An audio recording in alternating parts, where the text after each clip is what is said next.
Everyone, welcome back to my channel. Thanks so much for joining me today. Today, we're going to be talking about something that hits close to home for many of us, the idol of money.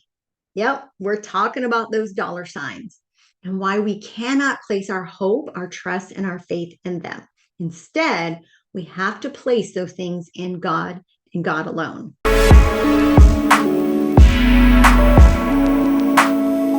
So let's be real. Money is a big part of our lives. We need it to pay the bills. We need it to buy groceries and take care of our families. But the problem starts when we start making money more than just a tool, and it starts to take the place of God in our lives. We start placing our trust, our hope, our security in that thing, in money, instead of placing it in God and what He can do for us in His provision in our lives.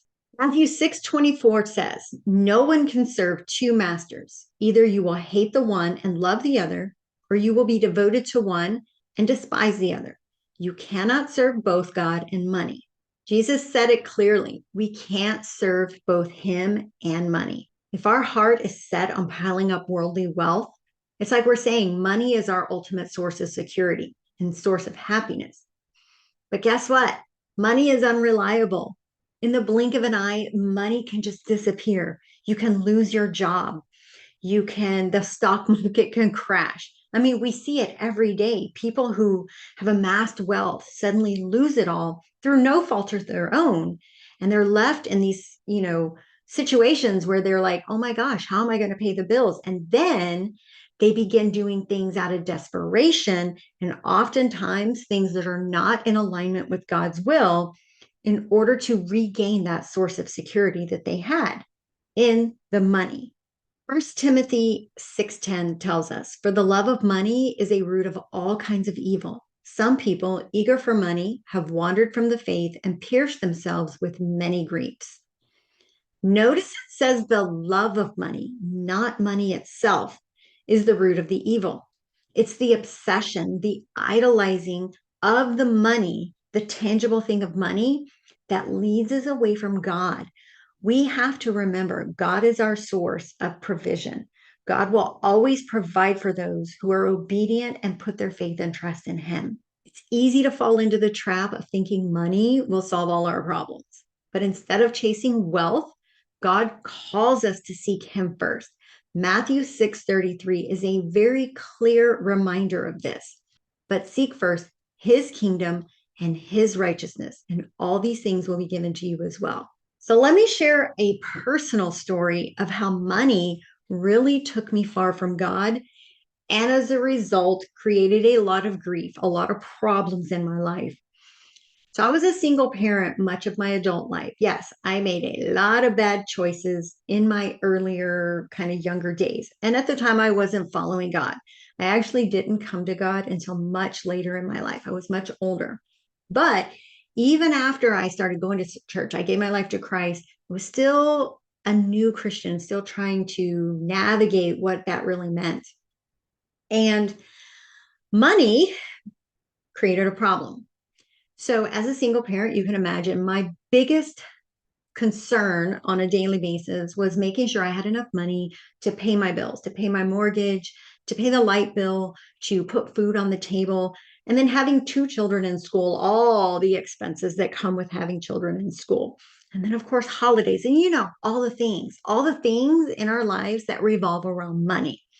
Money or the money became my idol in every way. And here's what happened. Because I was putting everything in my life, the importance of my life actually, like from one day to the next, I was putting my security in that into money instead of God. I entered into relationships that were not in alignment with God's will. I lived with my boyfriends. I had boyfriends, different men that would come into my life.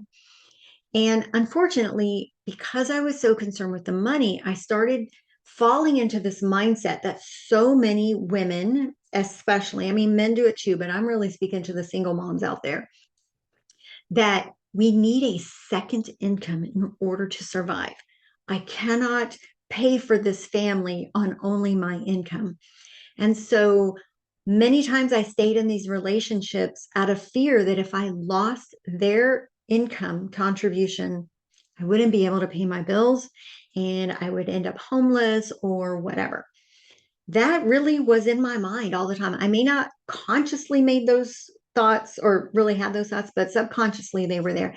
And when I look back on my life, they were very evident as the source of how I was making decisions. I was making my decisions according to my idolization of the money and not my belief that God was going to provide for me. And I was in my fifth marriage, which I ended up marrying this person. And honestly, I probably should not. I know I should not have. I think I went into the marriage still with money being the idol of why. And I'm not proud of that. And so, but again, I was deep in the clutches of believing that money was the thing that was going to save me. And so I heard God say to me one day, Liam, what are you doing? I've told you over and over, I've tried to help you understand that I will provide for you. And so finally, because I mean, I'm in this marriage, I wasn't happy. There were just a lot of things going on. And I was like, okay, God, I'm gonna do it this time. But I still had reservations. I still broke down my bills and my income, doing the mathing because we naturally do that. We're like, okay, God, but, and instead of okay, God, but, it should be okay, but God can do it. But I didn't. In this moment, I did not. And so I did the math, and let me tell you, the math it wasn't working. I was in the red. When I looked at the paper, and I'm pretty good at math, y'all, I saw a deficit. I was not going to be able to cover my monthly expenses and all the things that came with that. But I was like, you know what, God, I'm going to trust you because, well, at this point, I have no other alternative choice. Like it's do or die at this point. And so I did. I exited the relationship. And let me tell you, to this day, I have not been in the deficit. Somehow, when I look at the math, when I look at my bank statements, I'm like, was there a deposit I don't know about? Because it just doesn't add up. But where I went into this just believing that there was going to be a deficit every month, and I would be, I don't know, mowing yards or something to try to buy groceries. Every single month, my bills have been paid. My needs have been taken care of, and then some. And if you remember the story of Jesus feeding the 5,000, he didn't just give them enough to satiate their hunger in that moment. He gave them enough for that moment and then some. He always provides more than we need. The problem is our definition of need is really beyond that. It goes into the wants and all the things that we really don't need. God will provide for your needs and then some if you trust him.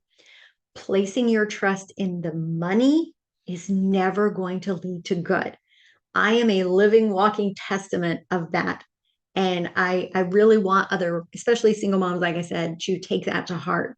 God will provide for you when you start being obedient to him and trusting in him. Okay, moving on. So, how do we break free from this grip of money and put our trust and faith back into God? First, let's talk about being content. In Philippians 4, verse 11 through 13, Paul talks about being content in all circumstances, whether in plenty or in want. He says, I can do all things through him who gives me strength. You can do it, okay?